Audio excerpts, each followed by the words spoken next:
interesting things.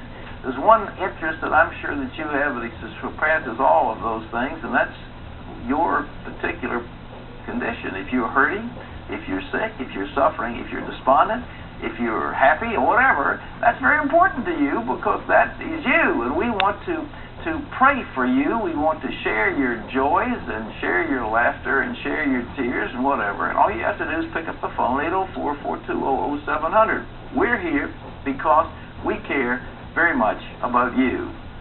And now I want to introduce to you a very extraordinary individual, rather interesting, something, whatever you want to say about him. He had a passion for physical training. And you see, his goal was to build a perfect body. And actually, with the help from some steroids and other things, he almost succeeded.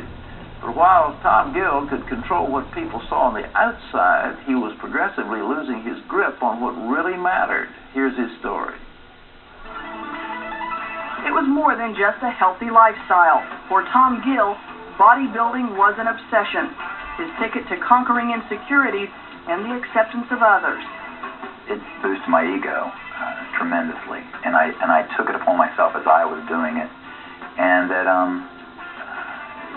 I could do anything. For many years, Tom's physique put him center stage to receive the acceptance he craved. He played the starring role in local theater productions. He competed and won bodybuilding contests while still a teenager. Tom's body was his trophy, and he was always striving to put it on a bigger shelf. It was great. I mean, I liked it, and it just seemed like the more applause I got, the more I wanted, and I knew to get that, the bigger I'd have to become and the more successful in that. After winning several competitions without the help of body-pumping drugs, Tom naturally stepped up to the unnatural, steroid use.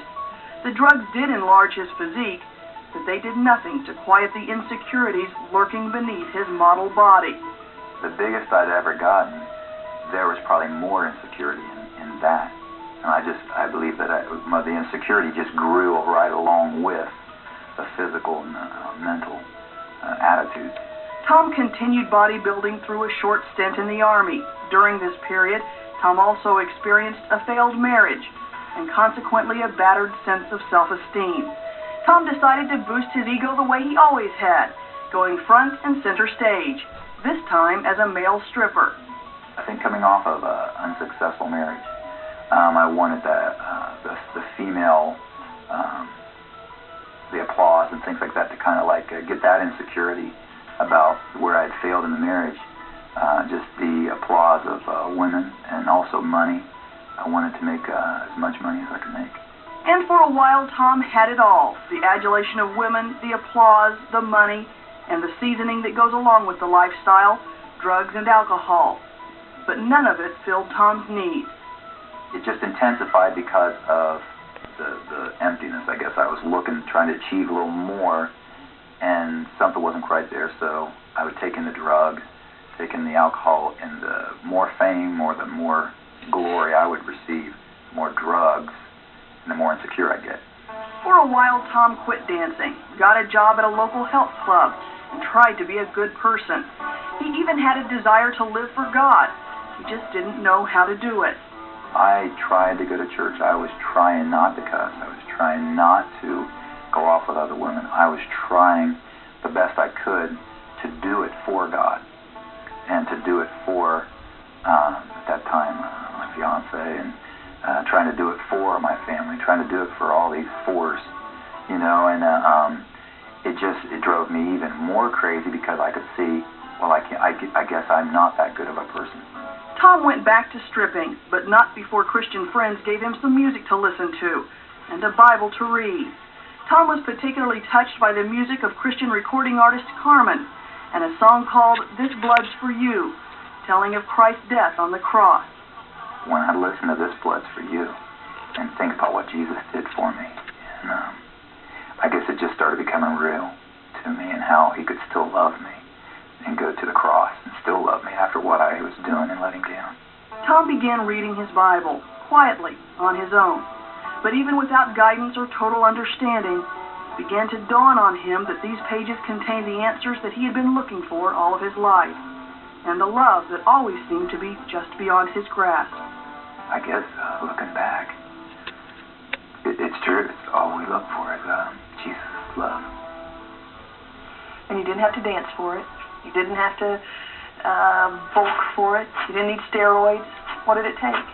Nothing. Just to know that he died for me, and that he's still there, and he's risen, and he's coming for me. Tom didn't even know how to pray or what to pray, but he called a friend who did, and within minutes, Tom gave his life to Jesus Christ.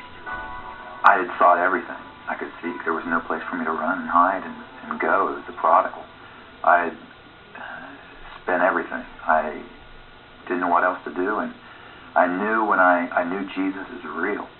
When I was praying and I'd ask him, and I said this prayer, I knew he was real, and it just that I wanted to do what he wanted me to do, because his love is just there was nothing I had to do to receive it.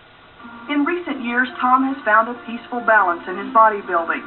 He and his wife Nicole still enjoy working out together, but he no longer needs a perfect physique to feel good about himself. It rang true to me to know that, this is the temple of the Lord, and I'm to be a good steward of it, but not to make it my God, and to let it be a sacrifice for him. And instead of entertaining for the applause of hundreds, he teaches for the benefit of a few, Christian young people who need to hear the lessons that changed his life. There's a wholeness in me where I'm not seeking the approval of man. I'm not seeking my approval. I just try to seek my Father's approval. You can have the world, but you really have nothing. You can have Jesus and not have the world, and you'll have everything.